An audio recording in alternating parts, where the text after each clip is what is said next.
পর্বের শুরুতে আমরা বসের বলা সিয়ার কল্পনা দেখতে পাই। তিনি বলেছিলেন পেটের প্রিন্সেস সিনড্রোম আছে। সে সবসময় আমার অ্যাটেনশন পেতে চায়, তাই প্রায় সময় আমার ডেস্ক থেকে শাইন করার জিনিসগুলো নিয়ে নিজের কাছে রাখে। সিয়া কিছু পাওয়ার আকাঙ্ক্ষা নিয়ে পেটের কাছে যায়, জুড়ির ভিতর চেক করে লাকিলি সেদিনের ভেঙে ফেলা বাটির একটি টুকরো পায়। এরপর সিয়া সু জিয়াও সহ প্রফেসরকে নিয়ে সেই লোকগুলোর লাইভ স্ট্রিমিং করা স্পটে যায়। প্রফেসর কিছু বলতে চাইলে লোকটি মোবাইলের ক্যামেরা ওনার দিকে সেট করে দেন। প্রফেসর পুরো ব্যাপারটি লাইভে বলেন। ওনার পুরো বক্তব্য অনুযায়ী বোঝা যায় সু জিয়াওয়ের কথা সত্যি ছিল। এটার পক্ষে প্রফেসর সিরামিক ইনস্টিটিউট থেকে টেস্ট সার্টিফিকেট দেখান।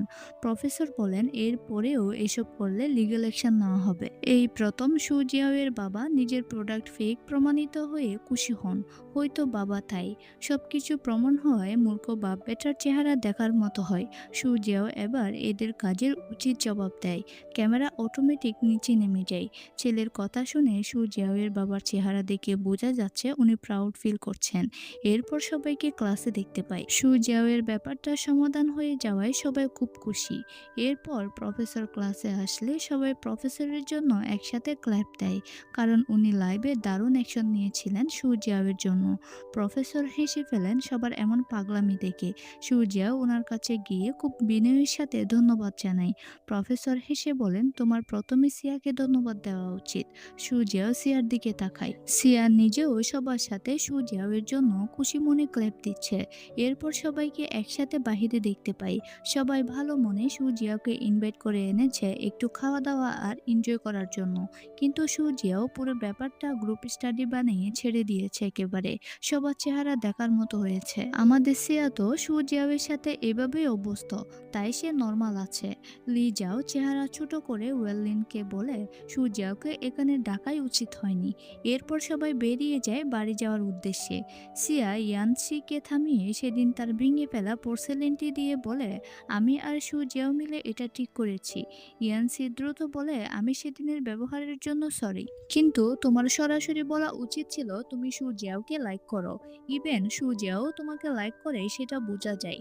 সিয়া কি করবে বুঝতে পারে না। ইয়ানসি আবার সরি বলে হাঁক করে চলে যায়। এরপর সু জিয়াও এবং সিয়া বাসে উঠে বাড়ি যাওয়ার উদ্দেশ্যে। একটু পর সিয়ার মা মেসেজ দিয়ে বলে মেডিসিন নেওয়ার সময় হয়েছে। সিয়া ব্যাগ থেকে মেডিসিনের বোতল বের করে। সু জিয়াও সবকিছু নোটিস করছিল। সিয়া মেডিসিন খাওয়ার পর সু জিয়াও ব্যাগ থেকে একটি ক্যান্ডি বের করে দেয়। সিয়া জিজ্ঞেস করে আমি যখনই মেডিসিন খাই তখনই তুমি ক্যান্ডি কিভাবে দাও?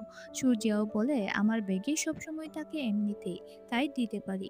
কিন্তু আদতে সু জিয়াও সিয়াকে মেডিসিন খাওয়ার পর দেওয়ার জন্য ব্যাগে সবসময় ক্যান্ডি রাখে, সেটা তার আচরণে বোঝা যাচ্ছে। রাতে সু জিয়াও তার বাবার বানিয়ে দেওয়া ছোটবেলার খরগোশটি নিয়ে বসে আছে। অপরদিকে তার বাবা সেদিন সু জিয়াওকে দেখানো বাটিটি অবশেষে ভেঙে ফেলে, অর্থাৎ উনি ফাইনালি নিজের ভুল বুঝতে পেরেছেন। ছেলে বিপদে না পড়লে হয়তো এতদিনেও বুঝতে পারতেন না। এদিকে আমাদের সিয়া এক মনে সু জিয়াওয়ের সাথে কাটানো মুহূর্তগুলো কল্পনা করছে। আমরা আগেই বুঝতে পেরেছি তারা প্রেমে পড়েছে, বাট আসলে দুজনে তা এখনো বুঝতে পারেনি।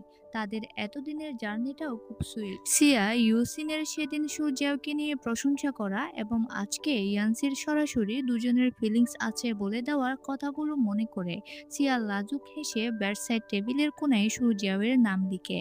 এরপর নিজেই লজ্জা পেয়ে গাল গরম করে ফেলে। সিয়া এবার নিজেই নিজেকে প্রশ্ন করে প্রেমে পড়ার অনুভূতি কি তাহলে এমনই?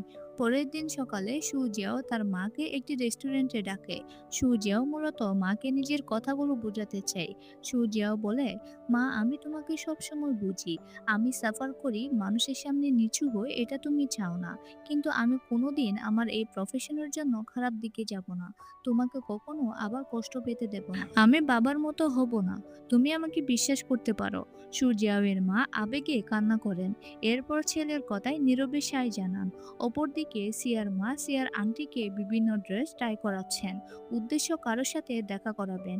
আন্টি অনিচ্ছা সত্ত্বেও বড় বোনের উপর কিছুই বলতে পারছেন না। এখানে আমরা বুঝতে পারি সিয়ার আন্টি ডিভোর্সি। সিয়া তখন অ্যান্টিক শপের উদ্দেশ্যে বের হয়, কিন্তু মা মনে করে মেডিসিন দিয়ে দেন। অপরদিকে ইউসিন আবার তার উইকেন্ড শিডিউল অনুযায়ী মিউজিয়ামে আসে। সেখানে কি আগত লোকজনকে ব্রিফিং দিচ্ছে। তারপর ইউসিনকে দেখে থেমে গিয়ে হাসে। অ্যান্টিক শপে সু জিয়াও কাজ করছে। সিয়া তখন আসে। সিয়া জিজ্ঞেস করে আজ বস আসেনি? সুজিয়াও বলে উইকেন্ডে বস আসে না। দুজন কাজ শুরু করে। সুজিয়াও কিছু বলতে চায় সিয়াকে। তখন বস এসে হাজির হয়। সুজিয়াও অতি বিরক্ত হয়। ভিতরে গিয়ে তিনি ডাক দিয়ে তারা দুজন ফ্রি আছে কিনা জিজ্ঞেস করলে সুজিয়াও বলে না, বাট সিয়া হ্যাঁ বলে দেয়। সিয়া এমন কেন বলেছে জিজ্ঞেস করলে সুজিয়াও বলে একটু পর বুঝতে পারবে। এরপর আর কি, দুজন বসের ডাকে চা খেতে যায় ওনার ডেস্কে। তারপর শুরু হয় ওনার আনলিমিটেড বকবকানি। সিয়া প্রথম বলে এইসব নর্মালি নেই, কিন্তু সুজিয়াও দম আটকে বসে আছে, কারণ সে জানে বকবক শুনতে শুনতে কান শেষ হয়ে যাবে আজ।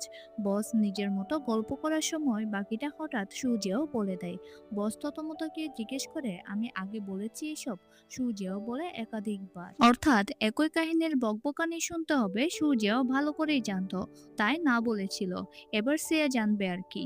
বেচারা বেচারি দুজনেই কোনো মতে কথাগুলো হজম করছে। অর্থাৎ তাদের অবস্থা ছেড়ে দেমা কেঁদে বাঁচি। অবশেষে বস ঘুমিয়ে পড়লে তারা দুজন বসের কবল থেকে মুক্তি পায়। সিয়া বলে আমি চিন্তাও করিনি বস এত কথা বলতে পারেন। সূর্যও বলে আই থিঙ্ক উনি মাঝে মাঝে খুব বোর ফিল করেন। তিনি আমাকে বলেছিলেন তিনি এই শহরে এসেছেন 7 বছর আগে। এর আগে ওনার খুব বড় ব্যবসা ছিলেন, বাট হঠাৎ উনি খুব অসুস্থ হয়ে পড়েছিলেন। আনলাকিলি রিকভার করতে করতে উনি সব হারিয়ে ফেলেন। এরপর এই শহরে এসে এই দোকানটি দেন। হয়তো সবারই কোনো না কোনো অতীত আছে। আমাদের সূর্যেও সবকিছু খুব গভীরভাবে চিন্তা করতে পারে। এদিকে ইউসিনকে কি বরাবরের মতোই সবকিছু ঘুরে ঘুরে দেখাচ্ছে আর বিস্তারিত ব্যাখ্যা করছে। এক পর্যায়ে কি ইউসিনকে জিজ্ঞেস করে একটা ফেভার করতে পারবে, আমাকে তোমাদের কলেজের মিউজিয়ামে নিয়ে যাবে? সেখানে নাকি অনেক প্রিসিয়াস জিনিসপত্র আছে। আমি সবসময় চাইতাম সেখানে যেতে। যেহেতু সেখানকার মানুষ হিসেবে একমাত্র তোমাকেই চিনি, তাই তোমাকে বলেছি। ইউসিন হেসে রাজি হয়ে যায়। এখানেই এপিসোড 9 শেষ হয়ে যায়। মনে হচ্ছে সামনে অনেক সুইট অ্যান্ড রোমান্টিক মুহূর্তের সাক্ষী হতে চলেছি আমরা। দেখা যাক সবার অনুভূতিগুলো কোন পর্যায়ে যায়। দেখা হচ্ছে পরের ভিডিওতে। Until then, bye by.